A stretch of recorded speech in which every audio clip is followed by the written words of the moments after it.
സ്വത്തും എല്ലാം ഇപ്പൊ അവരുടെ കൈവശമല്ലേ. പണം വാരി എറിയണമെങ്കിലും അവർക്ക് ബുദ്ധിമുട്ടൊന്നുമില്ല. പക്ഷെ ഇപ്പൊ നിങ്ങൾ അവിടെ നിന്ന് ഇറങ്ങിപ്പോകുന്നത് ബുദ്ധിമോശമാണെന്ന് ഞാൻ പറയും. ആ വീട്ടിലുള്ള നിങ്ങളുടെ അവകാശങ്ങൾ വേണ്ടെന്ന് വെക്കുന്ന തുല്യമല്ലേ ഇത്? എന്റെ ഭർത്താവിന്റെ പേരിലാ വീടും സ്ഥലവും. എന്റെ അവകാശം നിഷേധിക്കാനൊന്നും അവർക്ക് പറ്റില്ല. ഇപ്പോഴാണെങ്കിൽ നിങ്ങളെ തിരിച്ച് വീട്ടിൽ കൊണ്ടാക്കുന്ന കാര്യം ഞാൻ ഏറ്റു. ഒരു തരത്തിലും അവന്മാർക്ക് തടയാൻ പറ്റില്ല. പക്ഷേ ആ മുട്ടാളന്മാരുടെ കൂടെയല്ലേ സർ ഇവര് തുടർന്ന് ജീവിക്കേണ്ടത്? അവരെ ആ വീട്ടിൽ നിന്ന് ഒഴിവാക്കാൻ പറ്റില്ലല്ലോ. വീടിന് മേലുള്ള അവകാശം അവരും ക്ലെയിം ചെയ്തിരിക്കുന്ന നിലയ്ക്ക് പോലീസ് വിചാരിച്ച അവരെ പുറത്താക്കാനൊന്നും പറ്റില്ല. പക്ഷേ ഞാൻ അവർക്ക് ശക്തമായ ഒരു വാണിംഗ് കൊടുക്കാം. ഇനി അവന്മാര് നിങ്ങളെ ഉപദ്രവിക്കാൻ ശ്രമിക്കുമെന്ന് എനിക്ക് തോന്നുന്നില്ല. ഉപദ്രവിക്കില്ലെന്ന് ഉറപ്പൊന്നും ഇല്ലല്ലോ സർ. ആ വീട്ടിൽ ഇവരുടെ ജീവിതം സുരക്ഷിതമാണെന്ന് എനിക്ക് തോന്നുന്നില്ല. 24 മണിക്കൂറും ഇവർക്ക് പോലീസ് പ്രൊട്ടക്ഷൻ കൊടുക്കാൻ എനിക്ക് പറ്റത്തില്ല. പോലീസിന് ചില പരിമിതികളൊക്കെ ഉണ്ട്. അതുകൊണ്ട് സർ ഞാൻ പറഞ്ഞത് ഞാൻ ഇവരെ എന്റെ വീട്ടിലേക്ക് കൊണ്ടുപോയിക്കോളാന്ന്. എനിക്ക് വിരോധമൊന്നുമില്ല.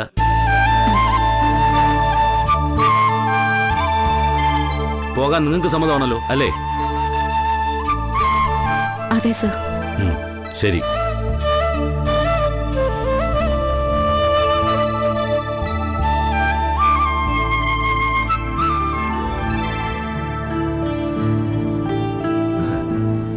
അടുത്ത മാസം ആവട്ടെ രവീന്ദ്ര, പൈസ മുഴുവൻ തരാം. ഓണത്തിന് ഇൻക്രിമെന്റ് ആയിട്ടും ബോണസും ആകട്ടെ, കുറച്ച് പൈസ ഒന്നിച്ച് കൈ വരും.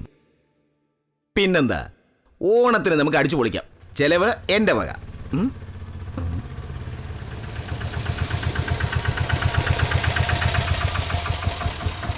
എത്രയാ? 120.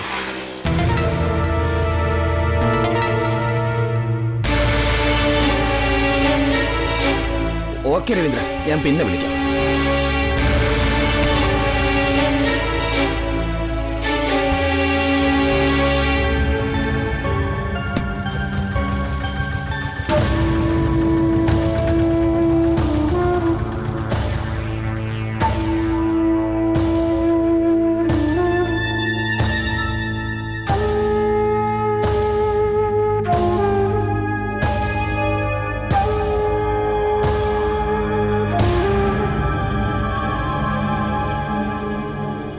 വാ.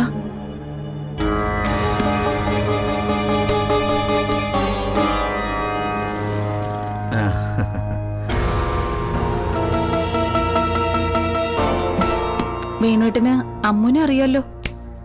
നീരജയുടെ കല്യാണത്തിന് വേണ്ടി കണ്ടതല്ലേ, ഞാനങ്ങും മറന്നുപോയി. പിന്നെ മറക്കുന്ന ഒരാള്. ഇത് ശീതൾ.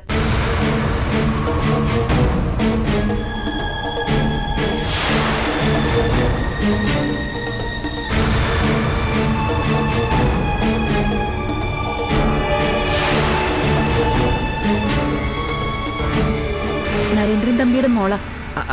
അതോടെ കയറി വാ. എന്തിനാ ഇവിടെ നിൽക്കുന്നേ? വാ വാ മോളെ വാ.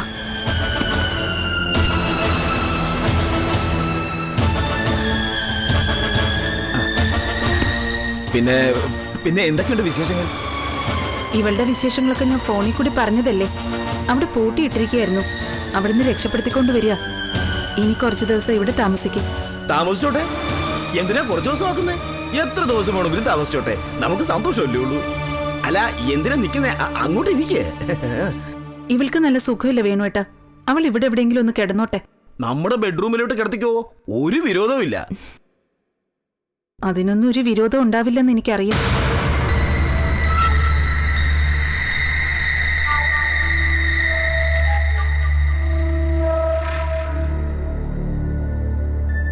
ആന്റി, എനിക്ക് മുത്തശ്ശി ഒന്ന് കാണണം. എവിടെയാ?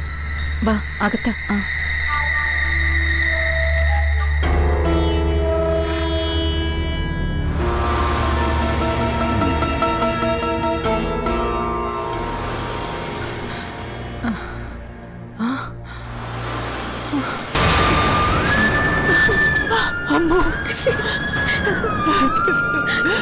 മോളെ മോളെ അമ്മ.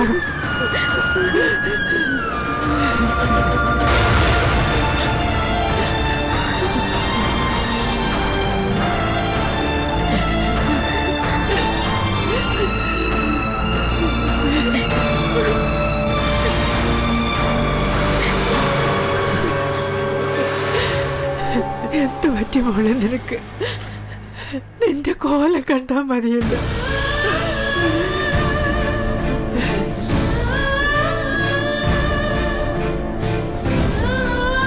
എന്റെ അമ്മേ, പറയാൻ ഒത്തിരി ഉണ്ട്. കഴിഞ്ഞ ഒരാഴ്ചയായി പട്ടിണിക്കിട്ടിരിക്കായിരുന്നു ഇവരെ രണ്ടുപേരെയും. അതിനു പുറമെ ദേഹോപദ്രവവും. നരേന്ദ്രൻ തമ്പി മരിച്ചതിൽ പിന്നെ ബന്ധുക്കളല്ലേ അവിടുത്തെ ഭരണം. അമ്മൂന് കിട്ടേണ്ട സ്വത്തൊക്കെ അവരുടെ പേരിലേക്ക് എഴുതി കൊടുക്കണമെന്ന് പറഞ്ഞായിരുന്നു ഉപദ്രവം മുഴുവൻ.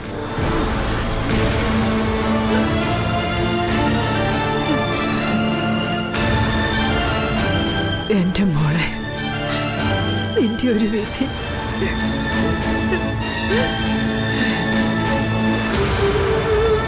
അമ്മുന്റെ ഫോണും വാങ്ങി എറിഞ്ഞുടച്ചു കളഞ്ഞിട്ട് ഇവരെ ഒരു മുറിയിൽ പൂട്ടിയിട്ടിരിക്കുകയായിരുന്നു. ഞാൻ പോലീസുകാരെയും കൂട്ടി ചെന്നിട്ട് പോലും ആ വീട്ടുകാരെ കള്ളം പറഞ്ഞ് ഞങ്ങളെ പറ്റിക്കാൻ നോക്കി. തിരിച്ചു പോരാൻ വേണ്ടി ഞാൻ പോലീസ് ജീപ്പിൽ കയറിയപ്പോഴാ എങ്ങനെയോ അമ്മുന്റെ മുഖം ജനാലയ്ക്കൽ കണ്ടത്.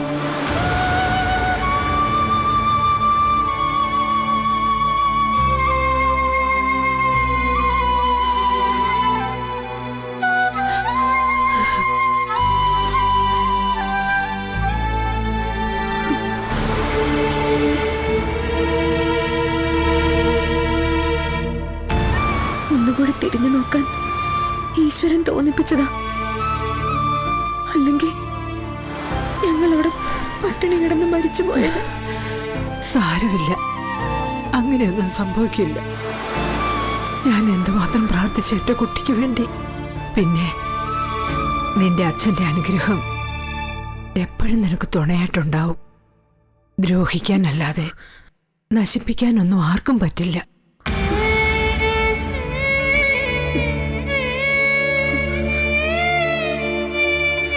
ഓ കഷ്ടം, നീ ഇതൊന്നും എന്നെ അറിയിച്ചില്ലല്ലോ വിനീതേ.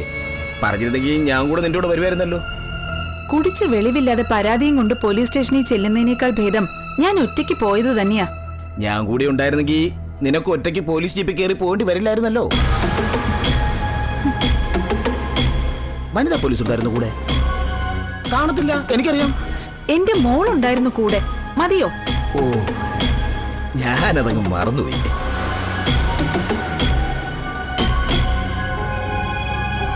അമ്മേ, ഞാൻ എന്തേലും ഭക്ഷണം ഉണ്ടാക്കട്ടെ. അമ്മ ഇവരെ കൂട്ടിക്കൊണ്ടുപോയി മുറിയിലിരുത്ത്. വാ മോളെ, വാ.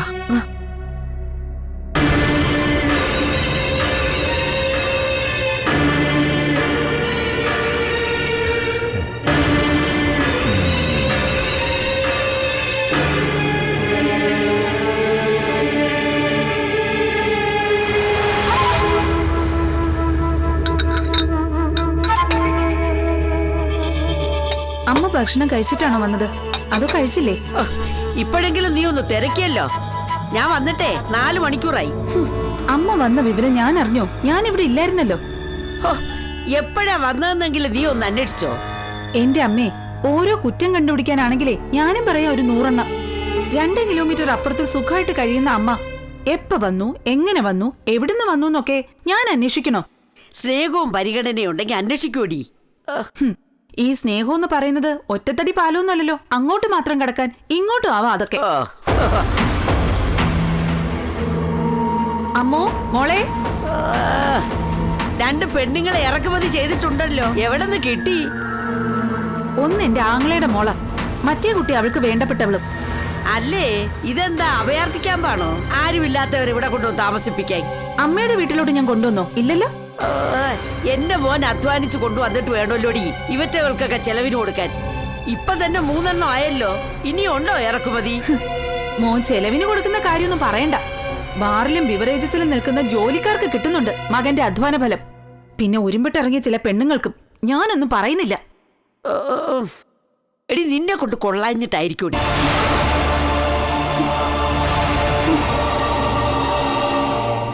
കല്യാണത്തിന് മുമ്പേ ഉണ്ടായിരുന്നല്ലോ രോഗം. അത് ആരെ കൊണ്ട് കൊള്ളാഞ്ഞിട്ടായിരുന്നു?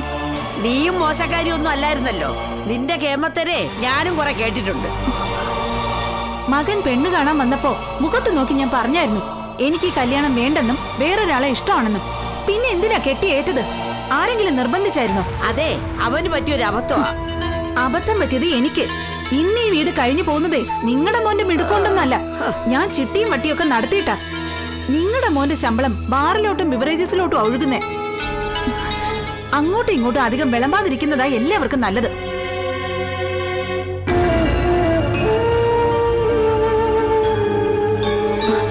വാ.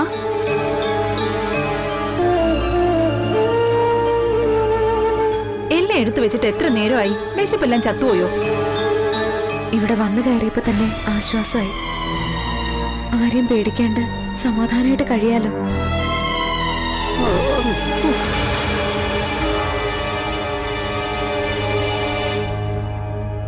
വേണുട്ടന്റെ അമ്മയാ, എളയമോന്റെ കൂടെയാ.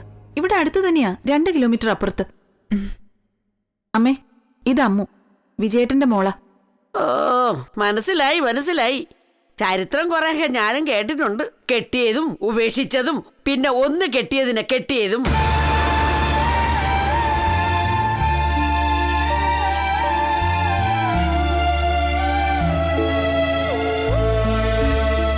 നിങ്ങളിരിക്കെ, ഇതെല്ലാം തണുത്തു പോവും. ഇതാണോ ചത്തുപോയ തമ്പിയുടെ മോള്?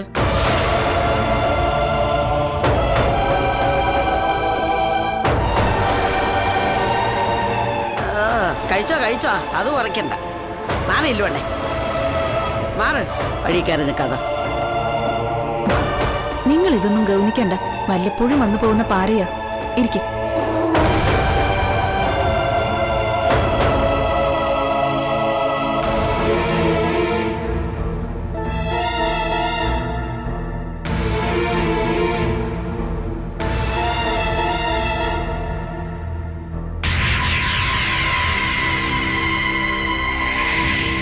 വലിയ പ്രശ്നമായല്ലോ അങ്കിളെ.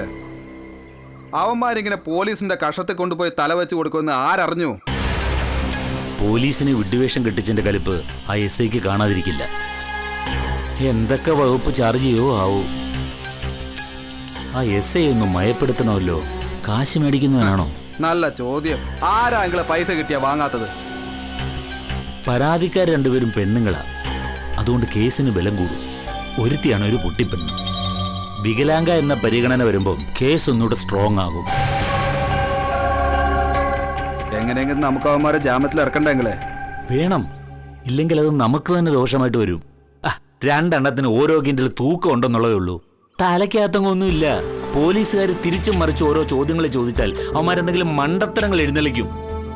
വിജയകൃഷ്ണന്റെയും തമ്പിയുടെയും മരണത്തിന് പിന്നിൽ അവന്മാർക്ക് എന്തെങ്കിലും പങ്കുണ്ടെന്ന് പോലീസിന് തോന്നിയാൽ അതോടെ നമ്മുടെ കാര്യം പോക്കാം. അതൊക്കെ ശരിയാ. പക്ഷേ അവന്മാർക്ക് വേണ്ടി നമ്മൾ നേരിട്ട് രംഗത്തിറങ്ങിയ അത് കുഴപ്പമല്ലേ? അവന്മാരുമായിട്ടുള്ള നമ്മുടെ ബന്ധം ഇതുവരെ പുറത്താരും അറിഞ്ഞിട്ടില്ല.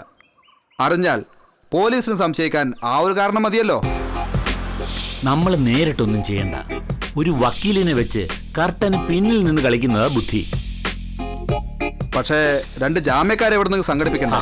അവന്മാരുടെ കമ്പനിയിലെ ഏതെങ്കിലും സ്റ്റാഫിനെ പിടിച്ച് ജാമ്യക്കാരായിട്ട് നിർത്താം. എങ്ങനെയെങ്കിലും അവന്മാരെ പുറത്തിറക്കാതിരിക്കാൻ പറ്റില്ലല്ലോ. ഇപ്പോഴത്തെ നിലക്ക് അവന്മാര് നമ്മുടെ പൊന്മുട്ടയിടുന്ന താറാവുകളാണ്. പ്രമാണത്തിന്റെ പേര് പറഞ്ഞ് ചോദിക്കുമ്പോഴൊക്കെ പണം വാങ്ങാം. ഒടുവിൽ ഡോക്യുമെന്റ്സും നമ്മുടെ കയ്യിൽ തന്നെ വന്നു ചേരും. അപ്പോ വാങ്ങിയ ഇവിടം തിരിച്ചു കൊടുക്കണ്ടേ? അല്ലാതെ ഒരു സമ്മതിക്കുവോ? സമ്മതിപ്പിക്കൂ അങ്കിളെ. അങ്കിള് നോയിക്കോ, അതിനൊക്കെയുള്ള വഴി ഞാൻ കണ്ടിട്ടുണ്ട്. മനുഷ്യന്റെ തലയാണേലും ഇതിനകത്തുള്ള ബുദ്ധി ചെകുത്താന്റെ. അങ്കിളെ വേണ്ട, വല്ലാണ്ടങ്ങ് പോഴത്തല്ലേ. പല തവണയായി ഞാൻ ക്ഷമിക്കുന്നു. നീ ബാ, നമുക്ക് ആദ്യം പോയി വക്കീലിനെ കാണാം. അവന്മാരെ ജാമ്യത്തിൽ ഇറങ്ങണ്ടേ?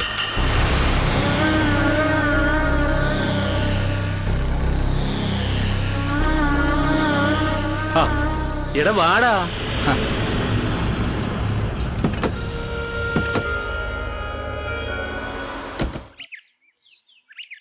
നടപടിക്രമങ്ങളൊക്കെ തീരാൻ അല്പം താമസം വന്നു. അതാ ലേറ്റായത്. അവരെവിടെ മാധവേട്ട? ഹരീഷും ചന്ദ്രമോഹനും ജാമ്യത്തിലിറക്കാനുള്ള എല്ലാ ഏർപ്പാടും ചെയ്തിട്ട് അവരങ്ങ് പോയി. എന്നാലും അവർ കൊടുക്കേണ്ടിടത്തൊക്കെ കൊടുത്തും കാണേണ്ടവരൊക്കെ കാണുകയും ചെയ്തിട്ടാ പോയത്. അതുകൊണ്ടാണ് ജാമ്യം കിട്ടിയത്.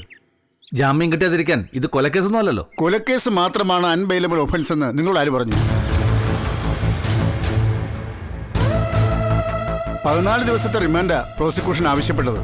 സ്ത്രീകൾക്കെതിരായ അതിക്രമം, അവരെ ബലമായി തടഞ്ഞുവെക്കുക, ശാരീരിക പീഡനം, ഭീഷണി, പട്ടിണിക്കിടൽ, ചുമത്താവുന്ന എല്ലാ ചാർജുകളും പോലീസ് ചുമത്തിയിട്ടുണ്ട്. കഷ്ടിച്ച് തലയൂരിയെന്ന് കരുതിക്കോ. ചാർജ് ചെയ്താൽ മാത്രം മതിയോ മാധവേട്ട? കോടതി ചെല്ലുമ്പോ ഇതിനൊക്കെ തെളിവ് വേണ്ടേ? സാക്ഷി വേണ്ടേ? വിക്ടിംസ് ആയ 2 സ്ത്രീകളുടെയും മൊഴി കോടതി മുഖവിലേക്ക് തന്നെ എടുക്കും. പ്രത്യേകിച്ചും സംസാരശേഷിയില്ലാത്ത ആ പെൺകുട്ടിയുടെ പരാതി കോടതി തള്ളിക്കളയില്ല. മിണ്ടാൻ വയ്യാത്ത അവൾ എന്തെങ്കിലും ആംഗ്യം കാണിച്ചാ കോടതി ഞങ്ങളെ ശിക്ഷിക്കോ? ആംഗ്യഭാഷ പരിചയപ്പെടുത്താനുള്ള എക്സ്പെർട്ടിനെ കോടതി തന്നെ നിയമിക്കും.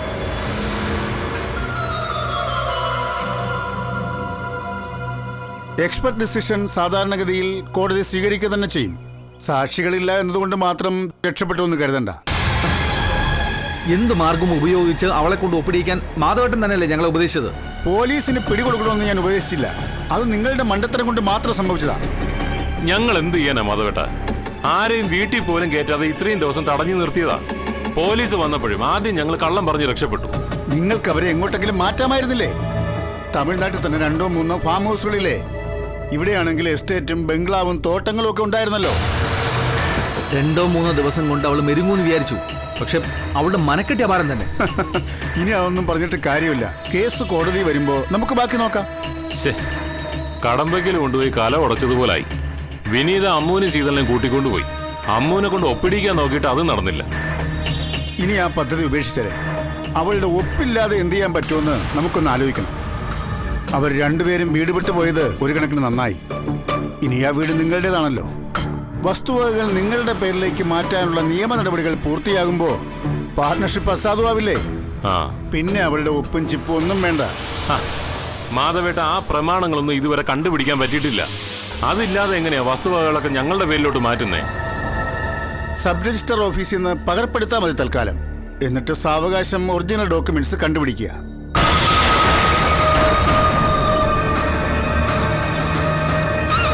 ഇനി നിങ്ങൾക്ക് സർവ്വ സ്വാതന്ത്ര്യത്തോടെയും ആ വീട് മുഴുവൻ അടിച്ചു പെറുക്കാലോ. തറയിലോ ഭിത്തിയിലോ തമ്പി വല്ല രഹസ്യ ലോക്കറും പണിയിച്ചിട്ടുണ്ടോ എന്ന് കുത്തി തുറന്നു നോക്കണം. ആ വീട്ടിലും ഓഫീസിലും ഇനി നോക്കാൻ ഒരു സ്ഥലവും ബാക്കിയില്ല. എന്റെ 1-2 കക്ഷികൾ വെയിറ്റ് ചെയ്യുന്നുണ്ട്. ഞാൻ ഇങ്ങോട്ട് ചെല്ലട്ടെ. വൈകുന്നേരം നിങ്ങൾ ഓഫീസിലോട്ട് വന്നാൽ മതി. അവിടെ വെച്ച് കാണാം. ശരി മാധവേട്ട, പിന്നെ കാണാം.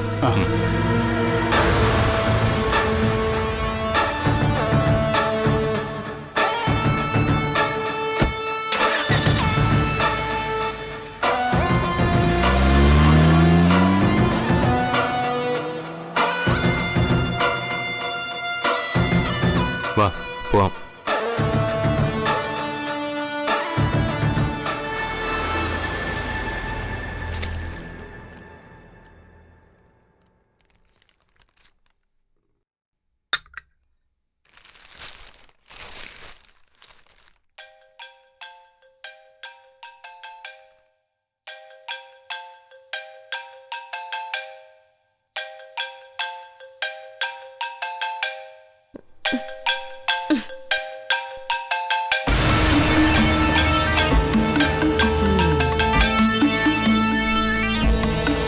ഹലോ സുധർമ്മേ, ഇത് ഞാനാ, ഓമന കുഞ്ഞമ്മ.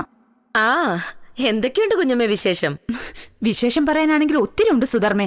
ആ നാശം പിടിച്ചവളുണ്ടല്ലോ അമ്മു, അവൾ ഇവിടുന്ന് പോയി. പോയിന്നോ? എങ്ങോട്ട് പോയി? പെരുമ്പാവൂരേക്കോ? ആർക്കറിയാം എങ്ങോട്ടാണെന്ന്. അങ്ങോട്ട് വന്നില്ലല്ലോ? ഇല്ല. ഇങ്ങോട്ട് തിരിച്ചു വരാനുള്ള ധൈര്യം അവൾക്കുണ്ടോ? വന്നാൽ ഈ അടിച്ചതിനകത്ത് കേറ്റോ? എന്തായാലും ആ ഒരുമ്പെട്ടവള് പോയി. കൂടെ ആ പൊട്ടിപ്പെണ്ണിനെ കൊണ്ടുപോയി. എവിടേക്കാ പോയതെന്ന് അന്വേഷിക്കണ്ടേ കുഞ്ഞമ്മേ? പോണ പോക്കിന് വല്ലതും സംഭവിച്ചാ നമ്മൾ ഉത്തരം പറയണ്ടേ? അതിന്റെ ആവശ്യം വരില്ല സുധേ. നിങ്ങളുടെ കുടുംബക്കാരിയാ ഏറ്റെടുത്തോണ്ട് പോയിരിക്കുന്നെ. എന്റെ കുടുംബക്കാരിന്ന് വെച്ചാ അതാരാ? വിജയന്റെ പെങ്ങളൊരുത്തിയില്ലേ? എന്തോന്നാ അവളുടെ പേര്? വിനീതയാണോ? അത് തന്നെ. എങ്കി പേടിക്കാനൊന്നുമില്ല. അവളുടെ വീട്ടിലേക്കായിരിക്കും. ഇവിടുന്ന് വിജയേട്ടന്റെ അമ്മ അവളാ കൊണ്ടുപോയിരിക്കുന്നേ. അവൾ ഇങ്ങനെ ആർക്കും വേണ്ടാത്തതും മിച്ചം വരുന്നതൊക്കെ പെറുക്കി കൊണ്ടുപോകുന്ന കൂട്ടത്തിലാ. സുധയ്ക്ക് വിഷമമൊന്നുമില്ലല്ലോ അവളവിടെ പോയതില്? അയ്യേ, എനിക്കെന്ത് വിഷമം കുഞ്ഞമ്മേ. ചത്തുപോയിന്ന് കേട്ട അത്രയും സന്തോഷം. കുറച്ചു കാലമേ അവൾ അവിടെ നിന്നുള്ളെങ്കിലും ആ സമയം കൊണ്ട് എന്റെ കുടുംബം കുളം തോണ്ടിയവളവള്. അവളോടുള്ള പക എനിക്ക് ജന്മത്ത് തീരില്ല. പക്ഷേ ഇത്രയും പെട്ടെന്ന് വിട്ടയക്കണ്ടായിരുന്നു എന്നാണ് എന്റെ അഭിപ്രായം. അവറ്റകൾ രണ്ടിനെ അവിടെ ഇട്ട് മാടിനെ പോലെ കുറച്ചു കാലം കൂടി പണിയെടുപ്പിക്കാൻ മേലായിരുന്നോ? നിങ്ങൾക്ക് വേലക്കാരികളുടെ ശമ്പളവും ലാഭിക്കാം, ആ ഒരുമ്പെട്ടവളുടെ അഹങ്കാരവും തീർന്നു കിട്ടിയനെ. അവളെ ഞങ്ങളൊരു പാഠം പഠിപ്പിച്ചു തുടങ്ങിയതായിരുന്നു സുധർമ്മേ. ആ പിന്നെന്തു പറ്റി? ഞങ്ങൾ അവളെ പട്ടിണിക്കിട്ടിരിക്കുകയായിരുന്നു. വിശന്നു വലഞ്ഞ് അവളൊന്ന് മെരിഞ്ഞു വന്നതായിരുന്നു. അപ്പോഴേക്കും ആ വിനീത പോലീസിനെ കൂട്ടിക്കൊണ്ടു വന്നു. പോലീസിനെന്താ ആ വീട്ടിക്കാര്യം? അമ്മൂനെ ആ പൊട്ടിപ്പെണ്ണിനെ ദ്രോഹിക്കുന്നു എന്ന് പറഞ്ഞ് വിനീത കൊണ്ടുപോയി പരാതി കൊടുത്തു. അതാ പ്രശ്നമായത്.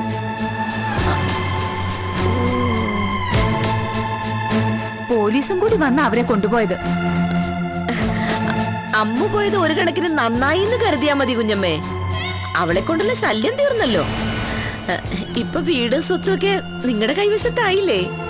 കൈവശം കൊണ്ട് മാത്രം കാര്യമില്ലല്ലോ സുധേ. എല്ലാം ഇപ്പോഴും നരേന്ദ്രന്റെ പേരിലല്ലേ കിടക്കുന്നത്. അമ്മ ഇറങ്ങിപ്പോയ സ്ഥിതിക്ക് ഇനി പ്രമാണങ്ങളൊക്കെ നിങ്ങളുടെ പേരിലേക്ക് മാറ്റാൻ ബുദ്ധിമുട്ടൊന്നുമില്ലല്ലോ. ആ പിന്നെ കുഞ്ഞമ്മേ, ഞങ്ങളുടെ പ്രമാണത്തിന്റെ കാര്യത്തിൽ ഒന്ന് മനസ്സ് വെക്കണേ. അതെവിടെയാണെന്ന് ഇതുവരെ ഒരു പിടിയും കിട്ടിയില്ല സുധേ. കണ്ടു കിട്ടിയാൽ ഉടനെ ഞങ്ങളത് തിരിച്ചു തരാം.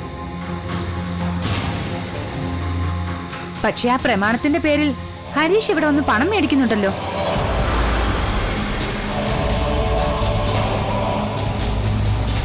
ഇപ്പൊ തന്നെ 20 ലക്ഷം രൂപ വാങ്ങിയെന്ന ജയനും ദേവനും പറഞ്ഞത്.